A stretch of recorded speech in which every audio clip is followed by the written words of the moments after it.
નમસ્કાર મિત્રો, health tips Gujarati ચેનલમાં આપનું સ્વાગત કરું છું.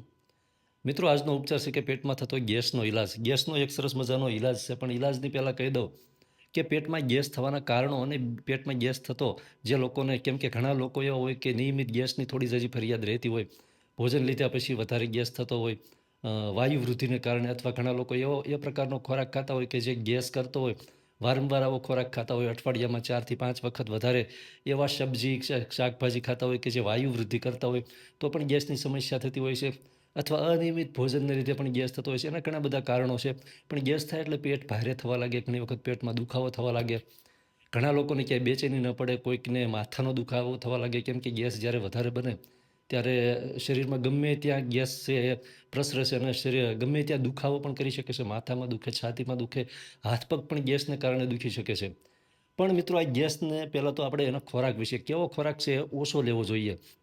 જે લોકોને વારંવાર પેટમાં ગેસ થતો હોય ને, તો આટલો ખોરાક છે, જે સબ્જી છે, આ ખાસ ઓછી કરી નાખવાની, ઘટાડી જ દેવાની.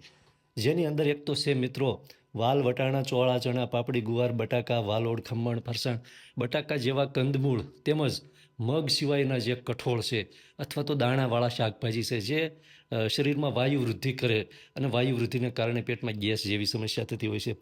એ સિવાય મિત્રો, ભજીયા જેવી ચણાના લોટની વાનગીઓ વારંવાર જ્યારે ખાવામાં આવે ને, ત્યારે પણ પેટમાં ગેસ થવાની પૂરી શક્યતા છે.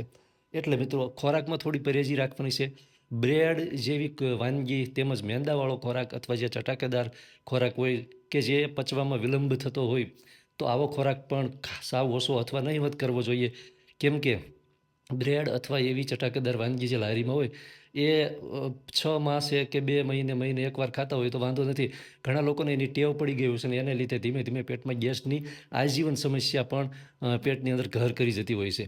હવે ગેસને મટાડવા માટે અથવા ગેસ ન થાય એની માટે ખોરાક છે, કેવો ખોરાક છે એ ચાલુ કરી દેવો જોઈએ, અથવા આપણા ખોરાકમાં આ જે ઔષધો છે એને સામેલ કરી દેવા જોઈએ, જેનાથી ગેસ ધીમે ધીમે સાવ કોઈ દવા કર્યા વિના પણ ગેસની સમસ્યા દૂર થઈ જાય છે. જેમાં છે ફુદીનો છે, આદુ છે, લીંબુ છે, સૂંઠ, મરી, કાળા મરી, કોથમીર, હિંગ, અજમો, સંચળ, ચિત્રક, પછી મોળી છાશ છે ને, એ પણ મિત્રો ગેસની સમસ્યાને સાવ જડમૂળથી દૂર કરી શકે છે. તો આપણે બપોરે જ્યારે ભોજન લેતા હોય ત્યારે ભોજનની અંદર સાવ મોળી છાશ, ફ્રીજની ઠંડી વધારે છાશ નથી લેવાની, પણ જે મોળી સામાન્ય તાપમાનવાળી છાશ હોય ને, આની અંદર 1 ચપટી કાળા મરીનો પાવડર નાખવાનો છે, 1 ચપટી હિંગ નાખવાની છે, અને 1 ચપટી સંચળ અથવા સિંધો મીઠું નાખી શકાય.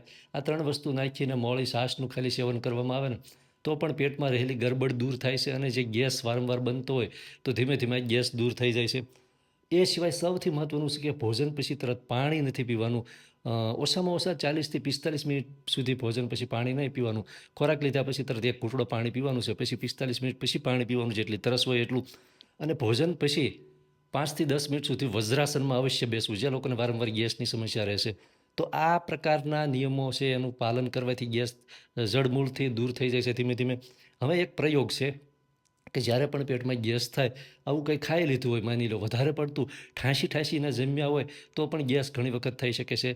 એ સિવાય જે લોકો નિયમિત ભોજન નથી કરતા, અનિયમિતતા હોય ને ભોજનમાં, ભોજનનો કોઈ ટાઈમ જ ફિક્સ ન હોય ને, તો પણ પેટમાં ગેસની સમસ્યા કાયમી થઈ જાય છે.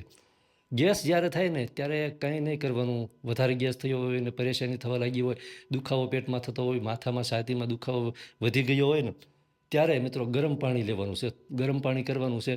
થોડું ગરમ પાણી કર્યા પછી એની અંદર લીંબુનો રસ, 1 ગ્લાસ ગરમ પાણી હોય તો 1 કે દોઢ 2 ચમચી લીંબુનો રસ અને 1 ચપટી સંચળ નાખી બરાબર હલાવી ઓગાળી અને ધીમે ધીમે એને નીચે બેસીને પી જવાનું છે. આનાથી મિત્રો ગેસ અમુક ક્ષણોમાં જ ગેસ છે શાંત થઈ જાય છે, ગેસ છે ઓછો થઈ જાય છે, અને ગેસમાંથી જબરદસ્ત રાહત મળી જાય છે. કાળા મરી જે છે એ પણ ખૂબ જ ઉપયોગી છે. અથવા ફુદીનો છે, આદુ છે અને લીંબુ છે, આ પણ ગેસની સમસ્યાને જડમૂળથી દૂર કરી શકે છે. ભોજન લેવાનો થોડો ટાઈમ હોય ને, તો ત્યારે આદુ છે એનો, આદુને ખમણીને એની પેસ્ટ અડધી ચમચી જેટલી, એટલે કે આદુનો કૂચો, એની અંદર થોડું લીંબુ નીચોવવાનું છે અડધી ચમચી જેટલું, અને 1 ચપટી જેટલું સંચળ નાખી અને થોડો 2 થી 4 ટીપા ફુદીનાના રસના, પાનના રસના ટીપા નાખી, અથવા એ પાન છે 3 થી 4 પાન વાટીને એની ચટણી, આ બધું મિક્સ કરી અને ભોજનના અડધો પોણો કલાક પહેલાં સેવન કરવાનું છે, દિવસમાં 1 વખત. જેમને કાયમી ગેસની ફરિયાદ રહેતી હોય એ લોકોને આ પ્રયોગથી ખૂબ જ ફાયદો થાય છે, અને ગેસ ધીમે ધીમે દૂર થઈ જાય છે. ઘરનો શુદ્ધ અને સાત્વિક આહાર લેવાનો છે. સવારમાં હળવું વોકિંગ અથવા તો જે વધારે શરીર હોય, કફ પ્રકૃતિ હોય, વધારે મોટું હેવી શરીર હોય, તો સવારે અડધો કલાક સુધી અવશ્ય ચાલવું જોઈએ સૂર્યોદયની પહેલાં. એનાથી પાચન શક્તિ છે એ ઇમ્પ્રૂવ થાય છે, પાચક રસો વધારે એક્ટિવ બને છે અને પાચન સુધરવાથી જે ગેસ, એસિડિટી જેવી સમસ્યા અથવા પાચનને લગતી કોઈ પણ સમસ્યા હોય તો એ દૂર થાય છે મિત્રો. ખૂબ ખૂબ આભાર. જય માતાજી.